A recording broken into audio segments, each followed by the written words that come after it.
Good morning, guys. Restringing guitars today. I got a bunch of them. This first one, it's a Harley Benton. So this is the VT series Harley Benton. It needs new strings, needs a couple little things, so it does have these vintage tuners, which is nice because the old strings come out real nice and quick.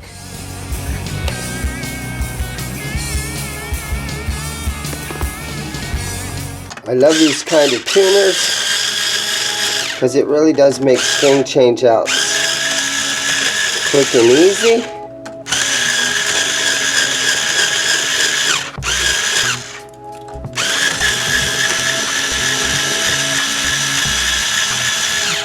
Step 2 then is just to cut the old strings off. Get rid of them. This is actually going to let me do this without having to pull this back plate off, which is nice. I should probably pull that off anyhow. No, we can get to the adjustments as far as the screws here on the claw real easy. So hopefully this one will be quick and easy for us. Go ahead and plug it in and let's test the electronics a little bit here.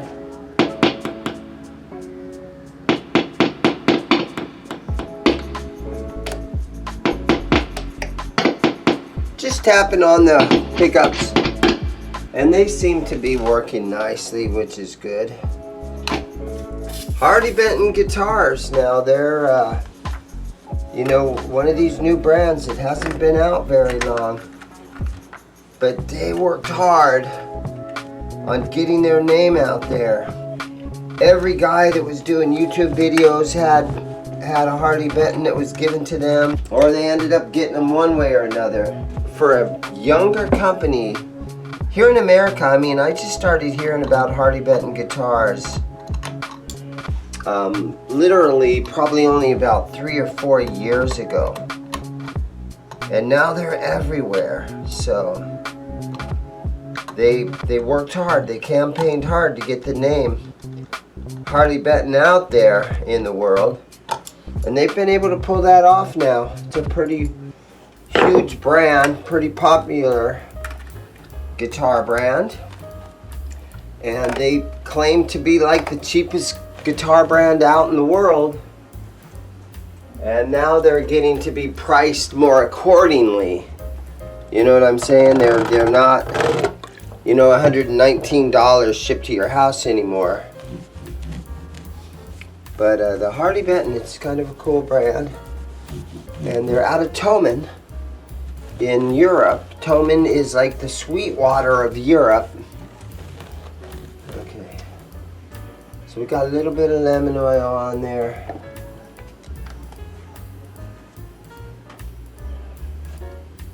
And I'm gonna go ahead and throw a set of Super Slinky 9s on this one. Okay, so what we have to do here is stretch the string across, give about 2.5, 3 inches, cut the string off, stick it down in the end here. I see some guys that have accidentally messed this up just because they don't know. Stick the string down in the end and then tighten it up. I've got my Ernie Ball string winder right here. So let's see, you want 2 or 3 winds. Look at that, see if I can get that in the camera for you to look at. See, we got 3 winds around the tuner peg. So that first string turned out good. Okay, so I'm noticing that it has this other kind of string tree on here, and this D string isn't even being held down by it at all. So this has a weird string tree on here. So I'm going to remove this, and I'm going to see if I can replace it with another string tree. Let me look for one of those. Okay, so I was able to find a string tree. It looks similar to the one that's already on here. And so hopefully I can do this while the camera's rolling without looking like a complete idiot. There we go. So now we've got a little downward pressure over the nut because of that string tree. That should help this guitar play better.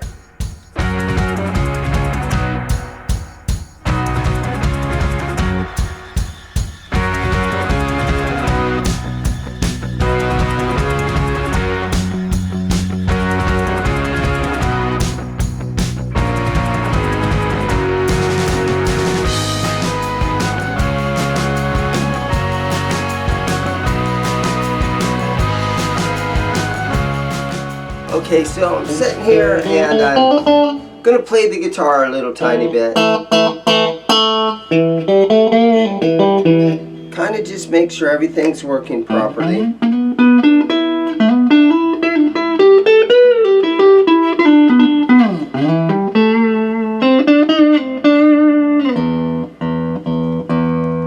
And stretch the strings out a little bit. Now one thing that I do is I just kind of hold down on the strings here.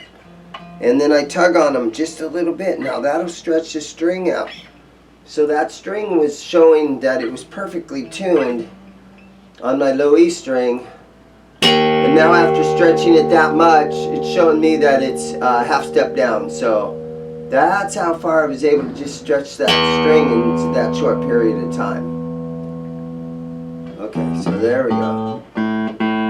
So again, here's my A string. It says it's in tune. Now don't tug on the string without holding it down because you'll break the nut right here, but tug on the string a couple of times. You know, don't get crazy on it because you can break a string and it's a real shame when you break a string in a new set. There we go. We tugged on the A a little bit and it stretched a little. There we go. Let's do the same to the D string. And we'll go through and we'll just play it and see how it sounds.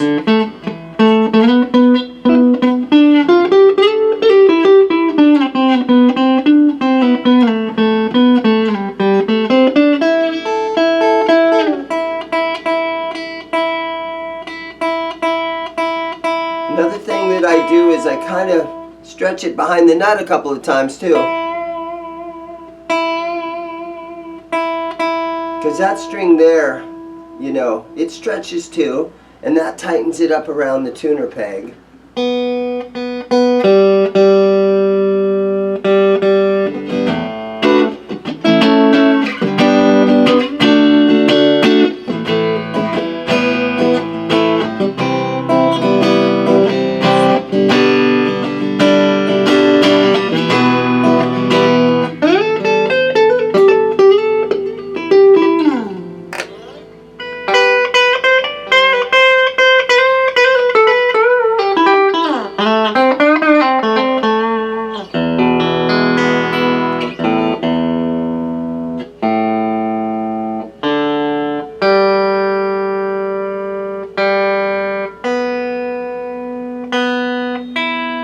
And then when my customer comes in, I do this one more time where I plug it in front of the customer and I double check the tuning one more time for him. So there's that one. I got 2 more to do today. Okay, so the next on the bench here is a black Squier Affinity Series. Now, you know, everybody knows these were the cheapest guitars out there for a while, but there's a lot that are a lot cheaper. So Squier is, the new Squiers, I mean, they're really picking up their game where they're making great guitars. This one, it looks like all our saddles are straight across, so it probably needs intonated. And somebody who strung this up, they strung them all up backwards, so they've got the string wound around the wrong direction. So let's throw some more strings on this baby. She's just a black Squier. That's what everybody says. She's just a black Squier. But honestly, man, I've played gigs with these things before and back in my punk band. Alright, so I'm just gonna have to, on my Ernie Ball tuner, now when you hit the bottom button, that's to tighten every string. And when you hit the top one, that's to loosen everything. So I have to think backwards on this. So to loosen these strings, I'm hitting the bottom one. They're coming right off of here. Might have to take the back plate off of there. But I was able to get all 6 of them out, so they all came right out. Made in Indonesia. Quart Factory, 2011. It's a nice guitar. It's pretty good. See how the neck's a little twisted, but that happens on a lot of them. So I am going to take my fret guard here, and I'm going to run over this with some 1000 grit sandpaper, just to clean these frets up a little bit and get them to look nice. It only takes, 30 or 45 seconds of my time to run over these frets. And this should make a big difference with the playability of this guitar. Now this guitar does belong to a girl that is a beginner, and hopefully she will stick with it. The statistics on beginners sticking with their instrument is only like 90% or something. So all those parents that go to Guitar Center and they fall for, Daddy, will you buy me a new guitar? Mom, buy me that guitar. Again, only 90% of those beginners, they give up on it and they abandoned their guitar, which means it just lives in their closet and they stop playing. And so that's one reason that I end up with so many guitars down here, because it's not easy learning how to play guitar, and there's a lot of people that are kind of with me on that. I get a lot of older gents that come in the store, older guys, and they still have never learned how to play guitar. And it's just this kind of a weird thing to me, because I've played my whole life, so it seems a little weird. But there's so many people that are afraid to, try it, and they're afraid to strum a chord when they're in the guitar shop for fear somebody will hear them. Alright, let's test the electronics before we put the strings on it.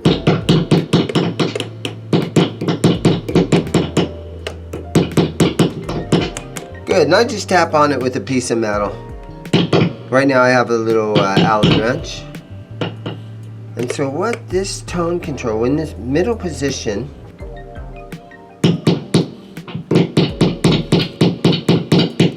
that's the tone control. Let's see.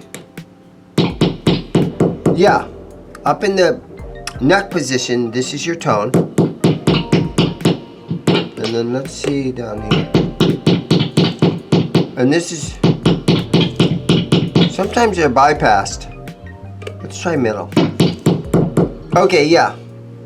So in the neck position, this is your tone. And in the center position, this is your tone. And then when you're down here in the bridge, it's wide open.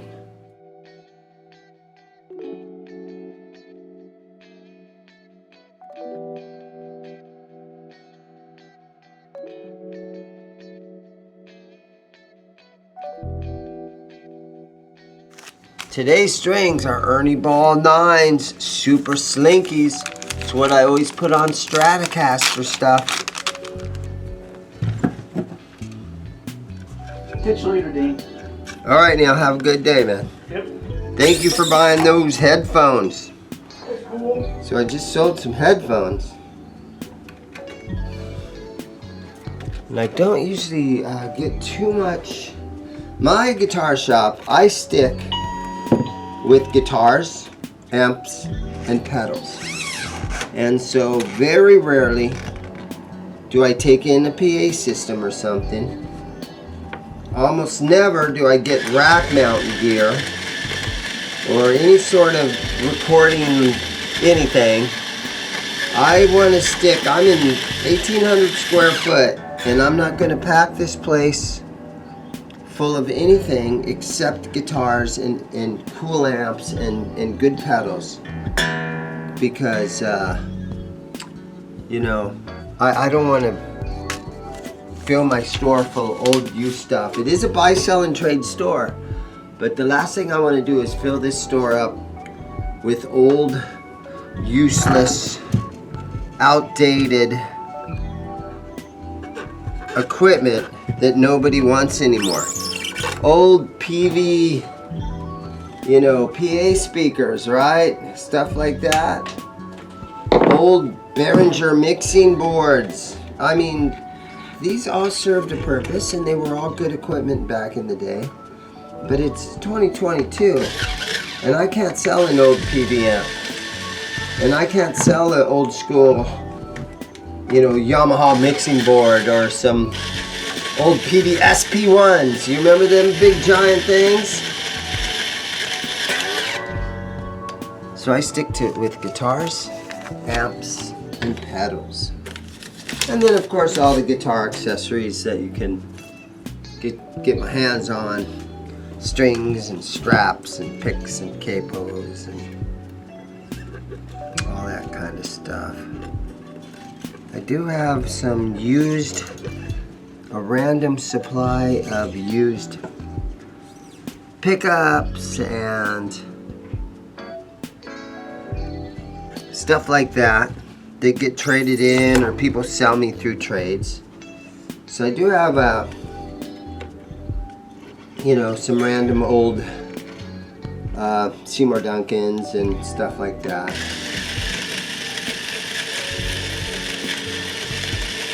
But again, I stick with guitars and amps and pedals. I ain't fooling around with keyboards or any of that.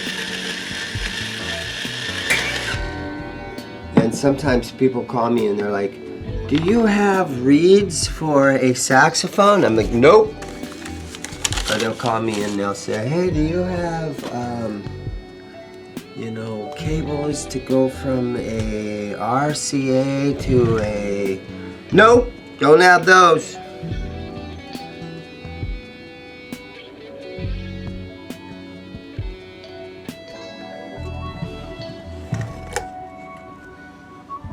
Stick to what I know.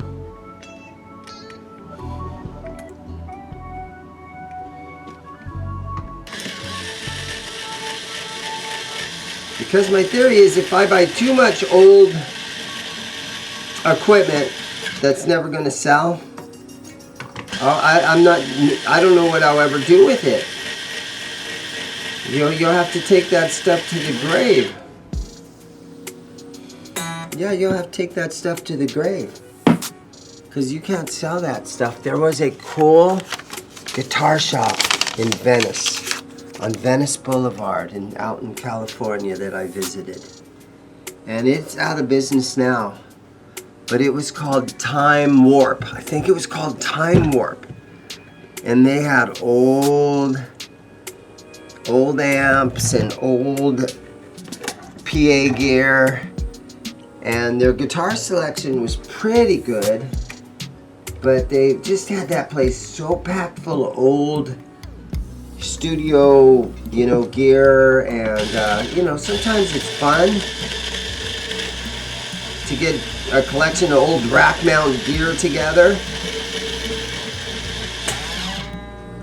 But in today's age of having everything in your computer and all the recording software that you need, all that stuff is obsolete. And so the next time I went down to Venice and looked for that shop just to go through and look at the guitars, they were out of business.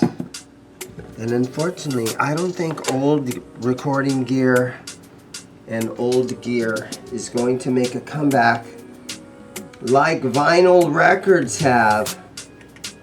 Vinyl records have made a comeback. I mean, they're hot right now. Because there was nothing like putting a cool old Beatles record on your turntable and listening to your home stereo People don't do that anymore, but it's for the older generation, you know, the boomers out there, the Gen X, the records were super cool. And having vinyl.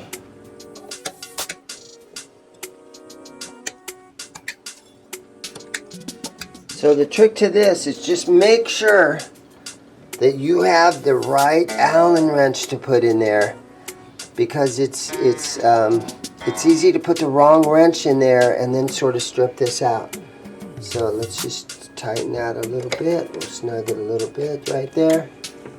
The customer complained it was kind of hard for her to play it. Okay, so we'll snug that down. Another quarter of a turn. And it's getting better. Shout out to Dave's World of Fun Stuff, the String Change Out channel.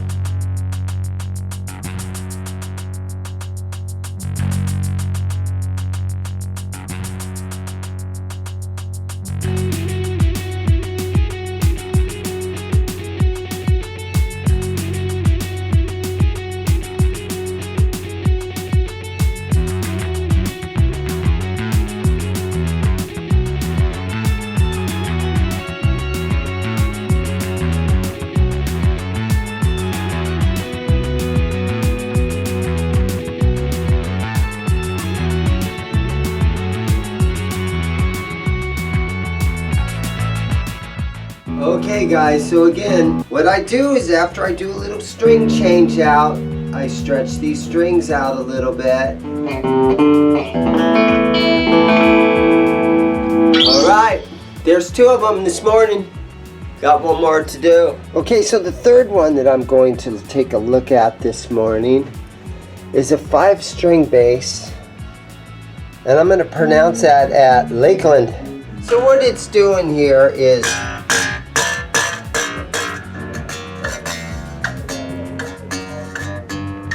it's fretting out. So I think all I really need to do to this one is to loosen the truss rod a little bit.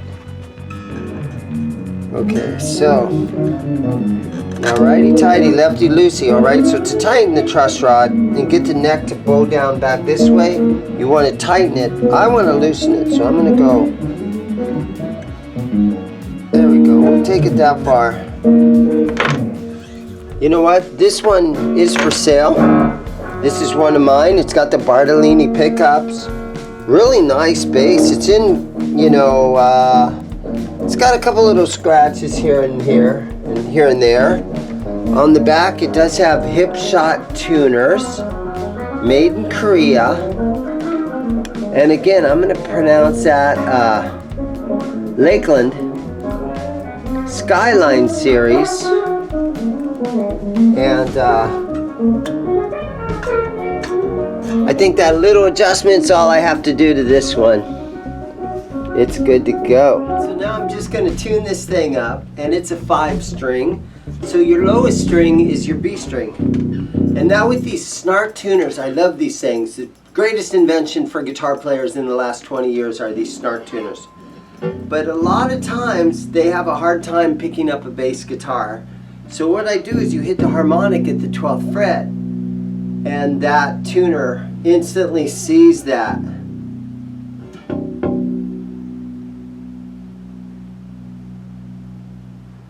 Okay, here's your E string. So this guitar was fretting out, and a customer was in yesterday and he was wanting to do a trade. And he was complaining a little bit that it was fretting out, and I said, man, that's a really easy fix if you're interested. Because once you start to get a couple of hundred guitars hanging on the walls, it's tough to make sure that every one is set up perfectly, right? So every once in a while you have to go back, and if it's rainy, if you're in your rain season like we are here in Phoenix, although it hasn't really rained too much, but there has been some humidity. your guitars will go out of tune and all kinds of stuff will happen to them. But this one, I think, just with turning that truss rod a little bit.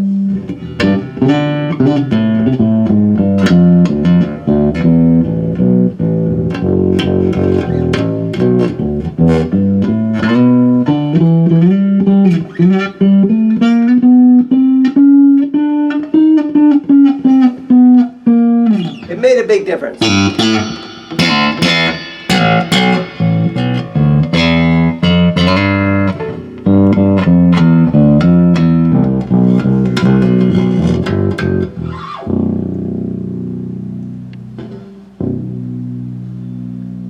Yeah, so I don't play a 5-string bass. I get lost on that low string. There has been times where I've been on stage at like blues nights and open mic nights and stuff, and the only bass, the guy's like, hey man, you can play bass on this song. He hands me a 5-string. And one time we were playing Kryptonite, right? Will you still call me Superman? And then the very last note of the song, it ends in a B. So, you know, it was like, will you still call me Superman? And then I went for the very last note of the song. So that was the only time I used that low B string.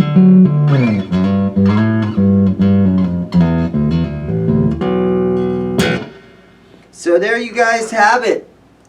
3 guitars today, 2 string changes, and just a little turn of the wrench on this one. But it's a cool guitar. And all you guys, go support your local guitar shops. Go and buy a guitar. Everybody have a great day.